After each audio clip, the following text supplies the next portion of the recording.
உலகம் முழுவதும் வாழக்கூடிய ஸ்ரீ குபேரன் டிவி நேயர்கள் அனைவருக்கும் உங்கள் தாம்பரம் ஸ்ரீ வாராகி ஈசனேசன் சுவாமியுடைய நல்லாசிகள் வாழ்த்துக்கள். ஜெய் வாராகி, ஜெய் ஜெய் வாராகி. செவ்வாய் சுக்கிரன் இடமாற்றம் ஒரு 2 மாதமாக எல்லா தேவையான பண தேவைகளை எல்லாம் கொடுக்கக்கூடிய சுக்கிர பகவான் சனி ராகு அப்படின்னு சொல்லக்கூடிய 2 பாப கிரகம் திட்ட போயிட்டு சிக்கலில் மாட்டிக்கிட்டார். ஒரு இருள் சூழ்ந்தார் போல. காரணம் என்னென்னா, சனி அப்படிங்கிற கிரகம் முழுமையான இருட்டு, டார்க் ரூம். அதே போல தான் ராகு, அதுவும் இருள் சூழ்ந்த கிரகம். அங்கே வெளிச்சமே கிடையாது, விஷம். உலகம் பூரா விஷம் பரவிடுச்சுன்னா எப்படிங்க இருக்கும்? டார்க்காக இருக்கும். அப்போ சனி ராகு அப்படின்னு சொல்லக்கூடிய முக்கியமான 2 பாபத்துவமான கிரகத்திட்ட சுக்கிரன் அப்படிங்கிற ஒரு கிரகமும் செவ்வாய் அப்படிங்கிற கிரகமும் மாட்டிக்கிச்சு இல்லையா சாமி? செவ்வாய் கடகத்தில் தானே இருந்தார், நீச்சமாகி அல்லவா இருந்தார், நீச்சத்தை தான் பாம்புக்கிட்ட மாட்டிக்கிச்சுன்னு சொல்கிறீங்களான்னா ஆமாம். செவ்வாய் திரிகோணத்தில் இருந்தார். அப்போ சனி ராகுக்கு 5ஆம் இடத்துல செவ்வாய். அப்போ திரிகோணத்தில் இருக்கக்கூடிய கிரகம் 1ஆம் இடத்தில் இருப்பதற்கு சமம். அப்போ பாருங்கள், செவ்வாயும் சுக்கிரன். செவ்வாய் வெளிச்சமான கிரகம், உங்களுக்கு எல்லாருக்குமே தெரியும். செவ்வாய் பிரகாசமான கிரகம். அதே போல் சுக்கிரனும் சந்திரனுக்கு சமமான வெளிச்சமான கிரகம். அப்போ இந்த ஒளி கிரகங்கள் 2ம் பாபத்துவமான சனி ராகு அப்படின்னு சொல்லக்கூடிய விஷத்தன்மையோடு மாறிவிட்டன. இதனால் உலகத்தில் நிறைய ட்ரபுள்ஸ் நம்ம பார்த்துட்டோம், நிறைய விஷயங்கள் நம்ம பேசிட்டோம். அரசியல் கழகங்கள்லேருந்து, பணத்தட்டுப்பாடுகளிலிருந்து, வம்பு வழக்குகளிலிருந்து, பெரிய பெரிய தலைவர்களுக்கு எல்லாமே கூட ஒரு அவப்பெயர் ஏற்படுவது அல்லது பண சிக்கலில் போய் மாட்டிக்கிறது, ரைடு சம்மந்தப்பட்டது, அப்புறம் பேரம் பேசுகிறது, மிரட்டி அதிகாரம் பண்ணி பொருள் பறிக்கிறது, எனக்கு இவ்வளோ கூட, எனக்கு இவ்வளோ வேணும் அப்படின்னு செட்டில்மெண்ட்டு பேசுகிறது. இதெல்லாம் நிறைய சப்ஜெக்ட் நான் உங்களுக்கு ஏற்கனவே சொல்லிட்டேன்.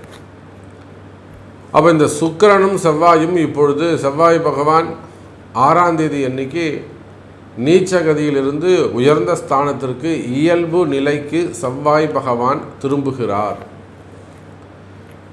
ஏன்னா கால புருஷனுக்கு 1ஆம் அதிபதி அவர் தான் ஃபஸ்ட்டு கிரகம். அந்த செவ்வாய் பகவான் நீச்சமாக, அவர் ஒரு அதிகாரமாக மிக்கவர், செயல் தலைவர். அவர் போயிட்டு முடக்கி இருக்கலாமா? அப்போது அந்த செவ்வாய் பகவான் நீச்சகதியிலிருந்து நல்ல நார்மல் பொசிஷனுக்கு வரப்போகிறார். அதே போல் சுக்கிர பகவான் மீனராசியிலிருந்து மேஷத்துக்கு பெயர்ச்சி அடைகிறார். அப்போ இந்த 2 கிரகமும் மூவ் பண்ணாங்கன்னா எப்படி இருக்கும்? செவ்வாய் சுக்கிரனுக்கு திரும்பவும் தொடர்பு ஏற்படும். அதே தான் 1-5-9 தொடர்பு. அப்போ அடுத்த 60 நாட்கள் நம்ம இப்படி கூட நம்ம அதை பேசுவோம். அடுத்த 60 நாட்கள் செவ்வாயும் சுக்கிரனும் 1-5-9 திரிகோண தொடர்பில் சிம்மத்தில் செவ்வாயும் மேஷத்தில் சுக்கிரனும். நம்ம எல்லாருக்குமே தெரியும், சிம்ம செவ்வாய் பகை வீடு, சூரியனுடைய வீடு, செவ்வாய் பகை வீடு. ஆனாலுமே கூட அதிகாரம் மிக்க, ஏற்கனவே ரொம்ப ஒரு அதிகாரமாக கர்வமாக திமிராக இருக்கக்கூடிய ஒரு செவ்வாய், அதுவும் சூரியன் வீட்டுக்கு போகும்போது இன்னும் கூட அவருக்கு பவர் கிடைச்சிடும். இன்னும் கூட அவருக்கு நல்ல உயர்ந்த குணங்கள் ஏற்பட்டுடும்.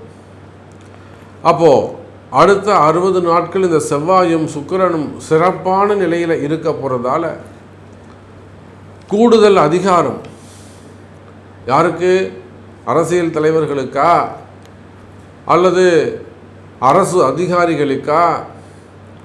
இல்லை, சாமானிய மக்களுக்கு கூட, ஒரு சாதாரண ஏழை விவசாயி முதல் இஸ்ரோ சயின்டிஸ்ட் வரை அனைவருக்கும் அதிகார பகிர்வு, நல்ல உயர்ந்த அதிகாரம், பணவரவு, தனவரவு, அதே போல் நிலையான உத்தியோகம், நிலையான வருமானம். ஸ்டேபிளாக இதுவரையும் ஒரு அன்ஸ்டேபிளாக இருக்கும். ஆனால் இந்த ஜூன் மாதம் 6ஆம் தேதிக்கு பிறகு நிலையான உத்தியோகம், நிலையான வருமானம். அதே போல் குறிப்பாக அரசியல், ஆன்மீகம், ஃபினான்ஸ் சம்மந்தப்பட்ட பேங்க் செக்டராக இருக்கலாம். ஆர்பிஐலாம் ஒரு நல்ல ஸ்கீமை வந்து ப்ரமோட் பண்ணுவாங்க. இப்போ பார்த்தோம், நம்ம அந்த நகைக்கு ஜுவல் லோனுக்கெலாம் ஒரு பெரிய சிக்கலில் போய் அவங்க மாட்டிக்கிட்டு அனௌன்ஸ் பண்ணிவிட்டு திருப்பி அதை ரிவைஸ் பண்ணாங்க. ஆனால் இப்போது ஆர்பிஐக்கு நல்ல பேர் கிடைக்கும். அப்போ ஃபினான்ஸ் செக்டர்ஸ், பேங்க் செக்டர்ஸில் இருக்கக்கூடியவர்கள், அதாவது பணங்காசு கொடுக்கல் வாங்கல் டிரான்சாக்ஷன் செய்யக்கூடியவர்கள், மறைமுகமாக பல ஆயிரம் கோடி டிரான்சாக்ஷன் செஞ்சு அதை ஒரு நம்பிக்கையான இடத்துல கொடுத்து அதில் மூலிமா தொழில் செய்யறதுக்காக காத்திருக்கக்கூடியவர்கள்,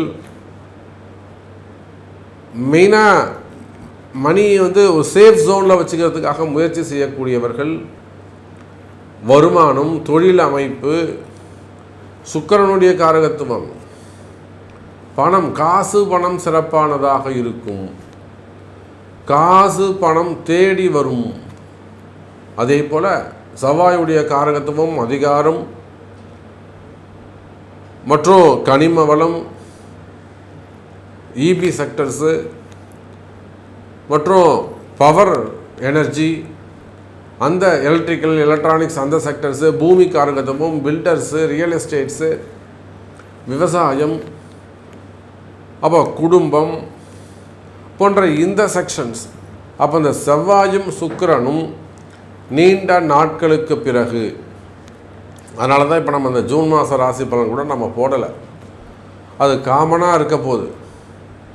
இதில் ஏதாவது ஒரு நமக்கு நன்மை நடக்குமா, நம்ம அர்ஜென்ட்டுக்கு ஒரு வேலை ஆகுமா, நம்ம அவசரத்துக்கு ஏதேனும் ஒன்று கை கொடுக்குமா அப்படின்னு எதிர்பார்த்து காத்திருக்கக்கூடிய அன்பர்களே, உலகம் முழுவதும் வாழக்கூடிய நண்பு பக்தர்களே, நீங்கள் எங்கே இருந்தாலும் சரிதான், இந்த செவ்வாய் சுக்கிரன் மாற்றத்தால் ஒரு சில காரியங்கள் நடக்க போகுது. உங்களுக்கு ஒரு சில விஷயங்கள் நீங்கள் ஜெயிக்க போகிறீங்க. குறிப்பாக பில்டர்ஸு, அதே போல் குவாரிகள், கிருஷர்ஸ்லாம் வச்சு நடத்தக்கூடியவர்கள், கனிம வளம் சார்ந்தவர்கள், குரூப் ஆஃப் கம்பெனிஸு,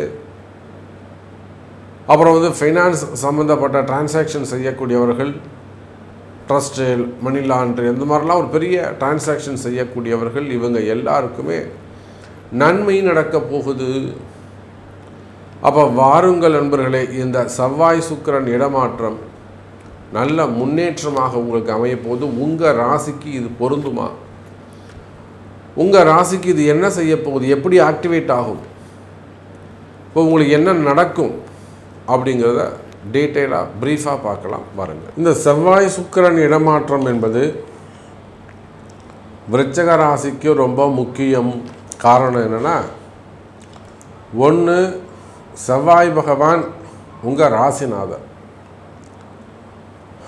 1 மற்றும் 6ஆம் அதிபதியாக இருக்கிறார். ஒரு 6ஆம் அதிபதியை கூட விடுங்க, விருச்சிக ராசிக்கு செவ்வாய் தான் ராசிநாதன், அவர் தான் வீட்டுக்கு ஓனர், ரொம்ப முக்கியம். அப்போ இத்தனை நாளாக விருச்சிக ராசி என்பர்களே, உங்களுடைய ராசிநாதன் செவ்வாய் பகவான் ராசிக்கு 9வது வீட்டில் பாக்கியஸ்தானத்தில் போயிட்டு நீச்சமாக இருந்தார். எப்பொழுதுமே விருச்சிக ராசி அன்பர்களே, உங்களுக்கு 9ஆம் வீடு என்பது ஒவ்வொரு ராசிக்கும் முக்கியம். அந்த 9வது வீட்டில் உங்கள் ராசிநாதன் போகும்போது நீச்சமடைந்து விடுகிறார். அந்த 48 நாட்களில் ஒரு 50 நாட்கள் கடுமையான காலமாக அமைந்து விடுகிறது. ஒரு மந்தமான சூழ்நிலை, எந்த வேலையுமே நடக்கலை, அப்படியே கட்டி போட்டு வச்ச மாதிரி இருக்குது சாமி, எந்த ஒர்க்கும் மூவ் ஆகவே இல்லை சாமி, எந்த வேலையும் நடக்கலை, நிறைய பிரச்சனைகள் பெல் அடிச்சுட்டு தேடி நம்மளை பெல் அடிச்சுட்டு பிரச்சனை வந்து சேருதுங்க சாமி, இப்படியெல்லாம் சொல்லக்கூடிய வகையில் பிரச்சனைகள் இருந்திருக்கும் விருச்சிக ராசி நேயர்களே. அதிலும் குறிப்பாக செவ்வாய் பகவான் இந்த வாட்டி ஒரு 2 மாதம், எப்பவுமே 45 நாள்லாம், இந்த வாட்டி ஒரு 15 டேஸ் எக்ஸ்ட்ரா எடுத்து கடகராசியில் தங்கிவிட்டார். அப்போது இதனால் நிறைய விருச்சகராசி என்பர்களுக்கு பல பிரச்சனைகள், தொழில் பிரச்சனை, தொழிலில் வருமான பிரச்சனை, அதோடு மட்டுமல்லாது கடன் பிரச்சனைகள், கொடுத்த வாக்குறுதிகளை காப்பாற்ற முடியாத பிரச்சனைகள், இன்றைக்கி தரேன் நாளைக்கு தரேன் அந்த மாதிரியெல்லாம் சொல்லக்கூடிய பிரச்சனைகள், இன்னும் சொல்லப்போனால் தொழில் சரியாக அமையாமல் இருக்கிறது, நல்லா ரன் ஆகிட்டே இருந்தது சமயம் ஒரு நாளைக்கு இவ்வளோ வருமானம் வந்தது, இப்போ திடீர்னு டல் ஆகிடுச்சு, இல்லைன்னா ஒரு ஃபயர் ஆக்சிடெண்ட்டு, நெருப்பால் தீ விபத்துக்கள், அப்படி இல்லைன்னா உங்களிடத்துல வேலை செய்யக்கூடிய நபர்கள் ஏதேனும் திருட்டு அந்த மாதிரியான சமயத்தில் ஈடுபடுவது. ஏன்னா சனி ராகு தொடர்பு இல்லை, அதனால் அப்புறம் building owner problem, house owner problem, அப்படின்னா உண்மையான வேலையாட்கள் அமையாமல் இருப்பது, அது மாதிரி தொழிலில் நிறைய பிரச்சனைகள் இருந்திருக்கும். ஒரு 2 மாதமாக பிஸ்னஸில் தொழிலில் நல்ல பிரச்சனைகள் இருந்திருக்கும். அந்த மாதிரியெல்லாம் கஷ்டங்கள் இருந்திருக்குமே. ஆனால் விருச்சக ராசி என்பவர்களே, இனி அந்த பிரச்சனை இருக்காது. காரணம் என்ன? உங்கள் ராசிநாதன் செவ்வாய் பகவான் இயல்பு நிலைக்கு திரும்பிட்டார். 10ஆம் இடத்துல தொழில் ஸ்தானத்தில் உட்கார்ந்துருக்கிறாரு. உயர்ந்த அதிபதியாக இருக்கக்கூடிய சூரியனுடைய வீட்டில் இருந்திருக்கிறார். வீடும் கிரகமும் பகையாக இருக்கலாம், ஆனால் 10ஆம் பாவம் என்பது கர்மஸ்தானம் என்பது உங்கள் ராசிநாதன் அமைந்திருப்பது சிறப்பு. சூரியன் பகை கிரகமாக இருந்தாலும் அதே செவ்வாயுடைய வீட்டில் தான் அந்த சூரியன் உச்சமாகிறார். அப்போ விருச்சக ராசி நேயர்களே, பிரகாசமான ஒரு எதிர்காலம், உங்களை ஒரு நல்ல எதிர்காலம் தேடி வரப்போகுது. ஒரு நல்ல பிக் ஆப்பர்ச்சுனிட்டி உங்களுக்கு கிடைக்க போகுது. ஒரு நல்ல எதிர்காலம் அமைய போகுது. எனதருமை விருச்சக ராசி நேயர்கள், தொழிலாக இருக்கலாம், அல்லது உங்கள் பிஸ்னஸாக இருக்கலாம், நீங்கள் உள்நாடாக இருக்கலாம், வெளிநாடாக இருக்கலாம், சிறு தொழில் செய்யக்கூடியவங்களாக இருக்கலாம், சின்ன சின்ன கம்பெனிஸ் வச்சு நடத்தக்கூடியவங்க, சின்ன சின்ன ஆஃபீஸ் வச்சு நடத்தக்கூடியவர்கள், சுய தொழில் செய்யக்கூடியவர்கள், ஓன் பிஸ்னஸ் பண்ணக்கூடியவங்க, பெரிய பெரிய ஃபேக்ட்ரிஸ் வச்சு நடத்தக்கூடியவங்க, சிப்காட் நிறுவனங்கள், எக்ஸ்போர்ட் இம்போர்ட் கம்பெனிங்க, பெரிய தொழில் நிறுவனங்கள், மல்டி பிஸ்னஸ் செய்யக்கூடியவர்கள், அதே போல் விவசாய பெருமக்கள்,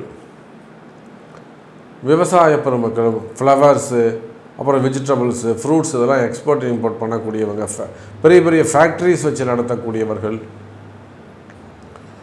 மில்லுங்க, பெரிய சக்கரை மில்லாக இருக்கலாம், ஆயில் மில்லாக இருக்கலாம், அல்லது காட்டன் மில்லாக இருக்கலாம், பெரிய பெரிய மில்லுங்க வச்சு நடத்தக்கூடியவர்கள், சர்க்கரை ஆலைகள், விவசாய பெருமக்கள். அப்போது நீங்கள் எந்த தொழில் செய்பவராக இருந்தால், ஷேர் மார்க்கெட்டாக இருக்கலாம், ஸ்டாக் மார்க்கெட்டாக இருக்கலாம், சுக்கிரன் சினிமா துறையை சார்ந்தவர்கள், சினிமா துறையில் எல்லா டிபார்ட்மெண்ட்டும், குறிப்பாக மேக்கப் ஆர்டிஸ்டாக இருக்கலாம், இல்லை ஆர்டிஸ்டாக இருக்கலாம், அதே போல் டிஸ்ட்ரிபியூட்டர்ஸு, ஃபைனான்ஸு செக்டர்ஸு, திரையரங்கு உரிமையாளர்கள், டைரக்டர்ஸு, அப்போ அதை சார்ந்த குடும்பம், அவர்களுடைய குடும்பம் சார்ந்த பிரச்சனைகள்லாம் இருக்குமே. ஆனால் அவையெல்லாமும் சரியாகக்கூடிய காலம். குறிப்பாக சினிமா துறையை சார்ந்தவர்களுக்கு குடும்ப பிரச்சனைகள் இருக்குமே. ஆனால் அந்த குடும்ப பிரச்சனைகள் எல்லாம் கூட விலகக்கூடிய கால நேரமாக இந்த கால நேரம் அமைகிறது. எனதருமை விருச்சக ராசி நேயர்கள், அப்போ சினிமா துறை சிறப்பானதாக இருக்கும், தொழில் அமைப்புகள் சிறப்பானதாக இருக்கும், தொழிலில் நல்ல முன்னேற்றங்கள் இருக்கும்,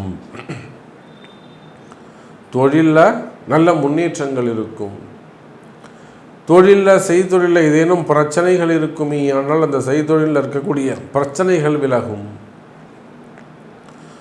வருமானம் அதிகரிக்கும், வரவு செலவுகள் டிரான்சாக்ஷன்ஸ் நல்ல முறையில் இருக்கும்.